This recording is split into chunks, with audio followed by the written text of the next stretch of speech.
Welcome back everyone to the channel.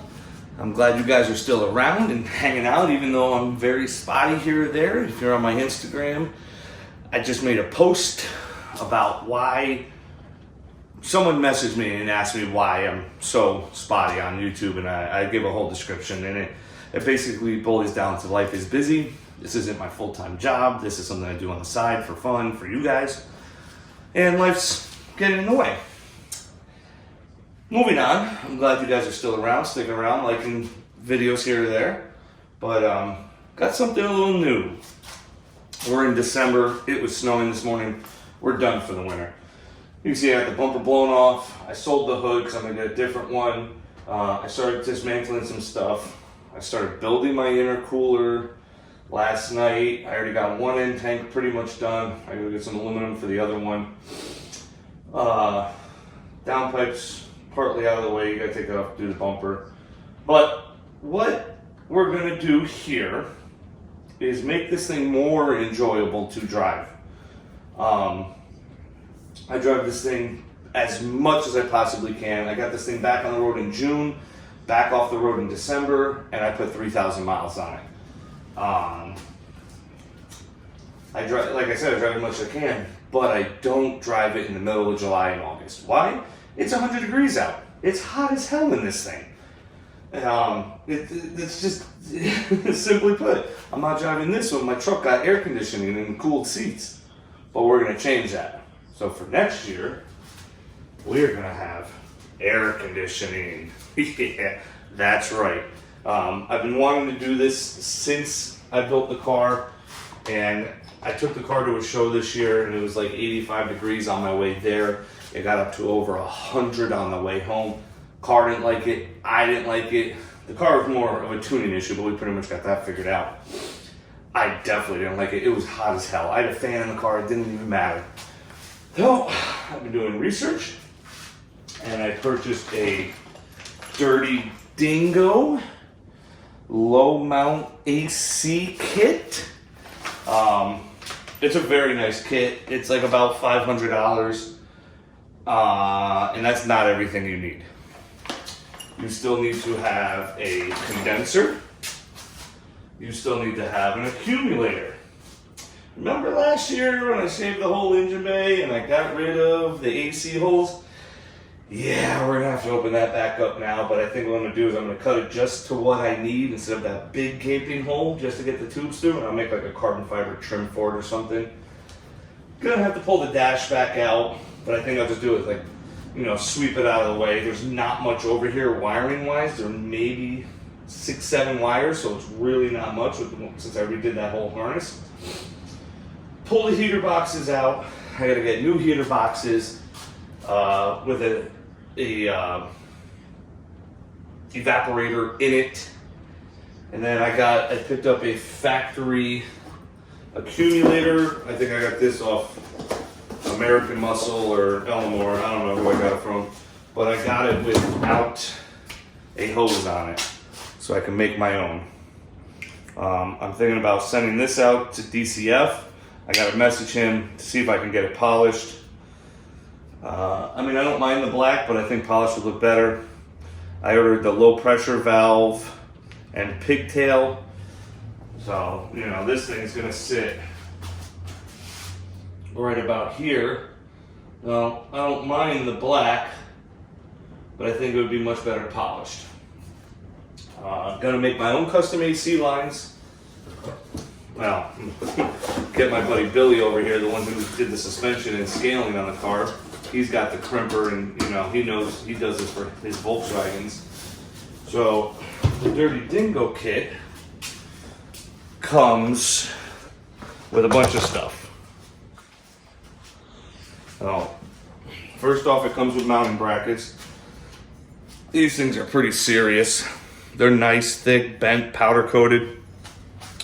And they do all your Corvette F-body truck spacing. Come with the brackets. Come with all the hardware, spacers you need, A little bit of grease. I don't know what the grease is for, but it comes with everything. And it comes with a tensioner, little baby tensioner. I got 2 uncrimped fittings, and they got this really slick billet piece. It's all one piece, so you can make it unboltable, one piece that goes on here onto the compressor. And it goes like that. So that's a nice piece. And this compressor, it's a Sandin SB7B10. I don't know if this is made for Dirty Dingo. It's got a Dirty Dingo sticker on the back there. You can see their part number. I tried looking this for other places, trying to save $1, but at the end of the day, it kept coming back to this. So I don't know. It is R134A, not 12 or 1234YF. I need to still get a condenser. I haven't figured out what I'm doing for a condenser yet. I might put a big one in behind the intercooler because I think next year the turbo kit's gonna get redone and I'm gonna bring the radiator back up front. Pause. There's nothing wrong with my rear mount radiator. It works beautifully. I want to get more weight on the nose. This car is almost 50-50. So I want to get more weight on the nose and I want to be able to drop my fuel cell back through the floor further. So I'm going to bring the radiator up front, simplify a lot of things. And if I have the cash, I will get rid of the air-to-air and put a TIC or a 417 or Scherer Fab intercooler in the manifold. But that's not even like a plan. That's a year out. I'll be starting that next winter. Mainly, I just want to redo the turbo kit to get rid of this big long downpipe and to be able to fit the radiator back up front. I bought a 66 Mustang radiator, hoping that would fit in the space. But I don't know, like mine's way too tall. It sticks like 3 inches above the hood. So I don't know what I messed up there. Now,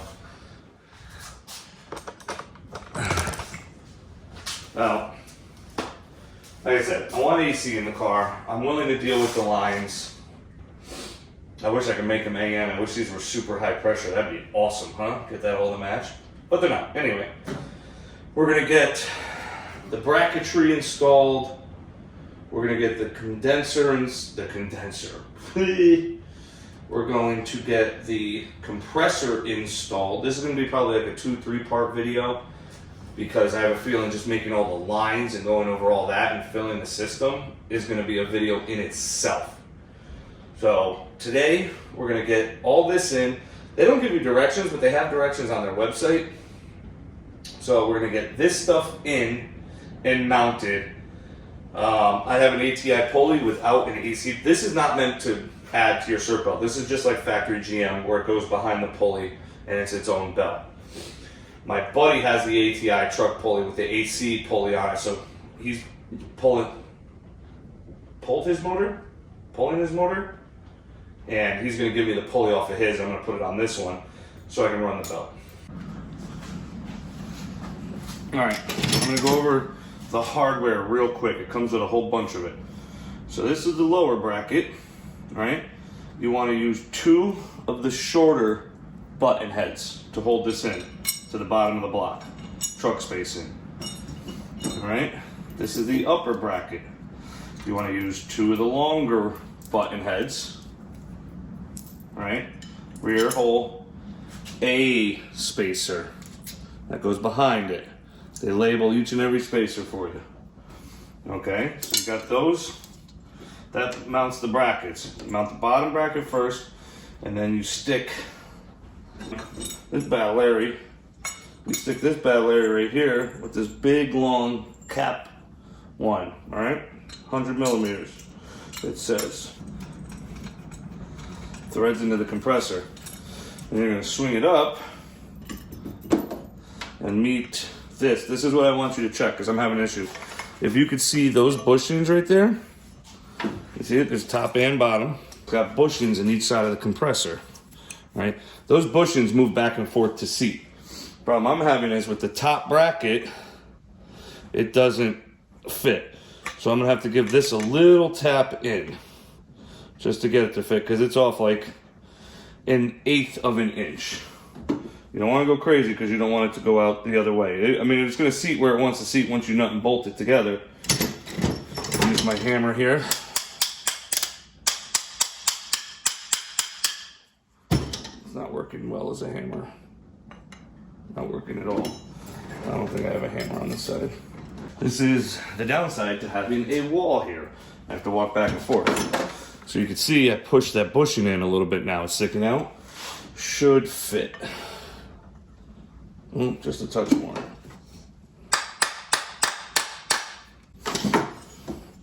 Be careful, you want to snap that ear off. That'd be a very expensive mistake. This is going to move back and forth when you're nut and bolted anyway. But there, it's lined up.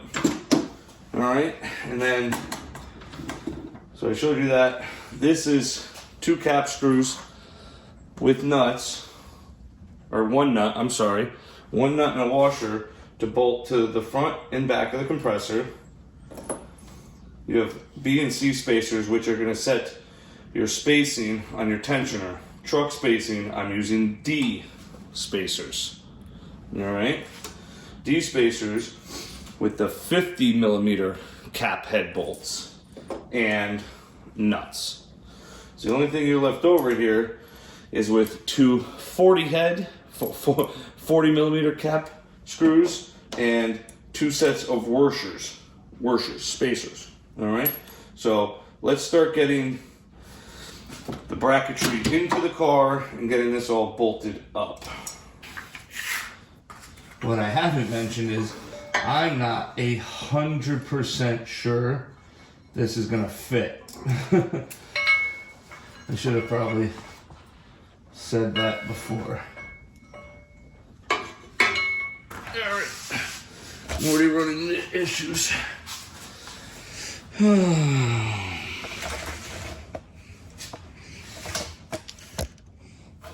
No, sitting on the manifold, the crossover. This is what I was afraid of.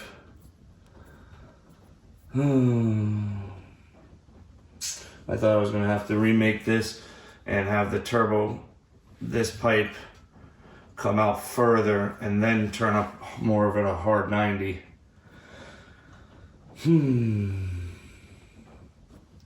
Which it is what it is. If I have to do that, so be it.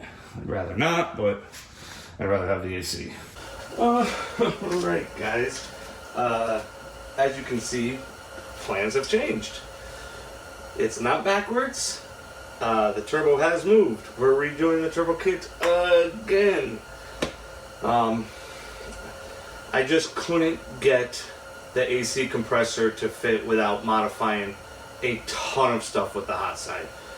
This is obviously more work, but it was going to be a ton of work to modify the manifold, the hot side, the wastegate, everything to get that compressor to fit. I really wasn't happy with the turbo kit anyway, just redoing it. I'm bringing the radiator back up front. I took the whole rear mount out. I'm simply moving it. The only reason I went back there is because I had no room up here. Because I had my air to water intercooler and everything, so I simply did it out of necessity, not a want. So now I have since I'm rebuilding the turbo kit, I made sure I had the room. So I have that the radiator that was on the trunk was a Fox body size radiator, but I decided it was 31 inches. I decided to go to 27 inches by 19, get a little bit smaller. I ordered my AC condenser, which is like 21 by 16 or something. I got to finish making the intercooler, finish making the hot side. I've got this one side tacked. I got to make this one, make the manifolds look all pretty, because we're on stock manifolds now. Hey, don't make fun of me. But what I'm doing is I'm cutting all these off. I'm grinding out all the casting marks. I'm grinding them smooth. That'll be V-banded. Believe it or not, my tube fit for the most part. What I have to do is I'm going to cut it right here on the weld, rotate this side down so this can angle in no problem. And I'm going to show you a really cool little trick piece I have for the intercooler I got from Monkey Fab. See, it's all mounted up on my Maven flange here. And literally, I just cut apart the pieces I had and welded them on. MIG welded, looks like trash, but it'll look good once it's painted. You can see this is what we're working with here. I've literally cut apart the old kit to use pieces. This was a new piece, but you can see I started grinding that manifold. And if you're gonna do this, be careful, because this embossment right here, for whatever reason, is hollow. I don't know, so I have to weld this back up. There's one on the other side too, but I think it's on the fourth runner. Don't mind that. That's just literally tacked like 20 times trying to fit this. But the one thing I hate is how much smaller the tube is, but I'm gonna try to get that all right. You can see the compressor's in there. It's very, very tight. Just the bracket is super tight, so I'm gonna grind a little bit on the bracket. And if I have to, I will dent the tube. I really don't care. Tensioner and everything's in there. Okay. I gotta finish making this all the way over, and then I can weld this whole thing together. I'm gonna put the other wastegate right here, so I have both wastegates together. But I think I'm gonna rotate them up. I was gonna do a full exhaust, but I think trying to get a 4-inch, sorry about my fingers, a 4-inch downpipe from here all the way through there to the back of the car is too much of a nightmare. So I'm gonna come out just like the other side was, third hole in the car, move this bad Larry, stick the wastegate, and I'm gonna try to recirc them back into the downpipe. I'm gonna turn this up and turn that one up and try to do that. If not, I'm gonna build tubes to come out the old spot that used to be right here for the downpipe. We'll see. I'm liking this rendition. I like the turbo placement. I like the air to air. Yeah, it's working out. We're getting there. Oh, I'll show you back here. Everything's gone. Can't tell, but I had my second fuel pump in there. All cleaned out in here.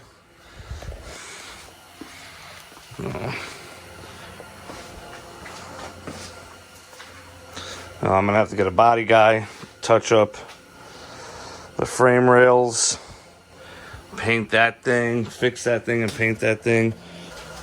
Once everything's completed, which should be in the next couple of weeks, I'm gonna send this turbo housing out.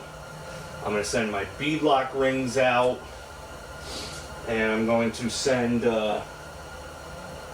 the AC accumulator out to get polished to my man Joe. That Dieter's Custom Finishing. He did this stuff. That's gonna go to him and get polished, cleaned up. So when that stuff's out, I can start to figure out the lines. Because the only reason it's up on stands is because I'm doing this turbo kit and I pulled the radiator out and all that. So once this is up, I can get this thing onto my other rollers, push this thing over. I gotta pull the dashboard out, pull these heater boxes out so I can put new ones in with the AC, and start to figure out how to make the hoses for this thing. I'm probably gonna run them right on top of this frame rail, because I'll just heat wrap them on top of this frame rail. There's a pretty good, there's 4 or 5 inches here of room to clear, so I'll come down inside here, or I'll go under it. Yeah, plenty of room under it. Maybe I'll just go under the frame rail. Who knows? We'll see that when I get to that point. Like I said, the condenser is going to be mounted in front of the radiator. It's going to be sandwiched in between the intercooler. Fingers crossed it works all right. I don't know. It is what it is. This is the battles I'm having myself, because I never like the turbo kits that I built. I probably won't even like this one 100%. But I'm going to like this a lot better because everything's going to be fit up front. It's definitely a lot tighter. It's not going to be as clean. It's going to be a little bit more cluttered, but I'm okay with that, knowing I'm going to have everything up front. Also, it makes it nicer because now I get some weight off the ass and get some weight on the nose. If we remember, this car was like 5149 or whatever it was, and that's not good for a radio car. All right. Well, I want to say Merry Christmas, Happy Holidays. I know everyone got a bunch of car parts for Christmas. I know you're putting them on the shelf complaining that it's cold out and you don't want to do it. I'm tired of the crying. Get in the garage. Work on your hot rod. Get stuff done. I've been working on this. I've been working on the wife's car, the convertible. I got one whole quarter panel almost completely off. The wheel well spot welds are like next to impossible to see. So grinding those out and trying to find those is a nightmare. And then that's off and I can start to get a new panel on and repeat it on the second side. Hour a day. You spend an hour a day in your garage working on your car, guarantee you'll get it done a whole lot quicker. I guarantee it. Well guys, have a good day. Get in your garage, grab a cold one, work on your hot rod.